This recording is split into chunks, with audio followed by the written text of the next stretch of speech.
Rock on, rock on. My name is Ben Cool. I'm a sports analyst and the host of BC60. Today I'm interviewing Cameron, the gnarly WFRV sports anchor and reporter. Thanks for coming. Of course. Thanks for having me on. I appreciate it. I'm excited for a conversation ahead. I appreciate you taking this time. Are you busy schedule to join me? Of course. Got you anytime. I have a few questions for you. You handle everything from live reports to hosting full shows. Which part of your role is challenges you the most and why? Yeah, that's a great question. I think doing it all at the same time is rather challenging because that tests your time management skills and your ability to balance both the work and the life aspect of it. So I don't know if any of the actual assignments is very challenging because you have to be confident in yourself and your performance and what you're able to do and trust your preparation. But I think it's just balancing all of it that can make it challenging at times. But once you get in a groove of things, it's pretty fun. That sounds awesome.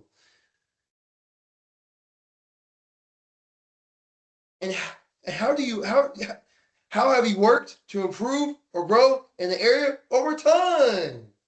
I think it's just about the people around you. The beauty up here in Green Bay is everyone is so welcoming and everyone is so willing to give you advice and feedback and insight. And a lot of them have been doing it a lot longer than me. So the growth just comes from learning from other people, watching other people's stuff, and the fact that they're all friends of mine and colleagues and peers. Like it all goes back to uh, just how with open arms, everyone accepts you. So I think it's the people around you first and foremost. And then the second thing I think people forget about, Brandon, is that it's reps. It's just doing it over and over and over again. There's a reason that someone in the industry for 20 years is most likely better than someone that's been in the industry for just a couple. And that's not it's not exclusive, not in every situation. But once you do it over and over again, you obviously get more confidence doing it and your ability to go out there and trust what you've already done, it that kind of like plays into effect.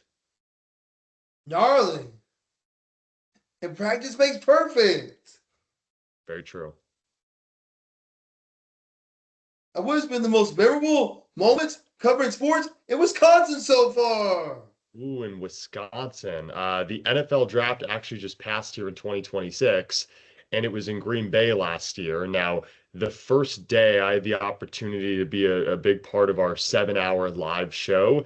So I interviewed AJ Hawk, found him just standing outside or inside the draft footprint with his family, went up to him and said, "Hey, can you do an interview?" Did a few live shots, got to go on the red carpet, which was turned into the green carpet because it was inside Lambeau Field, the first time it's been inside a stadium, and then did live shots outside of Lambeau, back in the draft footprint. We couldn't show the actual draft theater, but to see the hordes and the mounds of people, I think there was 205,000 that first day, appreciate a place that I've been so lucky to call home for the last 2.5 years. That to me was so special, even beyond covering the event, just seeing how many people appreciated what Green Bay had to offer, even though it is largely known as the smallest market in the NFL. It's so much more than that.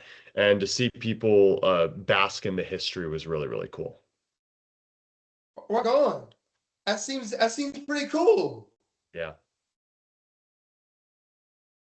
And what made that moment stand out and compared to others? I think it had to be, again, it was less about what I was able to do on air and more about, I mean, we do it for these athletes and we do it because of the athletes and we want to be the voice and the eyes and the ears and the bridge between athletes and fans. So firsthand, Brandon, to be on the red carpet and see these athletes get emotional about being able to live out their dreams and hearing their names called, and then walking outside the stadium and seeing others, just fans, live their dream of being at an NFL draft. As someone that lives so in between and being the bridge between the two, to see both get emotional in a very similar way about a similar event, that to me was really cool. That's a great feeling. And what does success look like for you in sports broadcasting moving forward? Oof.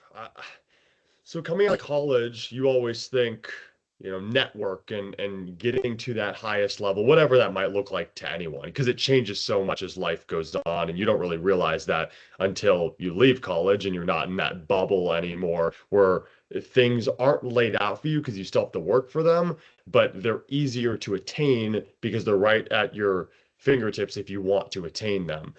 I think that was my mindset leaving college is you want to get to the network. And the more that I've been in this industry, the more I've just loved being where my feet are and staying in the present. I love that we can be around athletes that share very similar mindsets to us because in media, we are all, and people in general, we're all very competitive and we all want to achieve and reach our dreams and goals, but that just looks different for everyone. But it's nice being able to relate to these athletes in the way that when we ask them, what do you want to accomplish? And they say, be where our feet are, I can take that advice and use it for my own good because I'm so often thinking about what's ahead. And I'm so glad that I'm hearing others tell me to live in the present without even having to tell me. They're telling themselves that. But I heed that advice while asking the questions. Thank you for sharing that. Of course. Is there a dream event, team, or role you're aiming to cover in the future? So, Brandon, I'm living a dream job, right? I get to cover the Green Bay Packers. I get to go on the road with the team. I'm around the facilities every single day. I have a media pass that at any point I can just walk into Lambeau Field. When you first walk into Lambeau, there's a sign, and I don't often say this because I I do think that once you not give away your secrets, but once you say it, you might not believe it a lot. But I'm going to say it to you. You walk into Lambeau Field and the first thing you see is someone, this is someone's bucket list.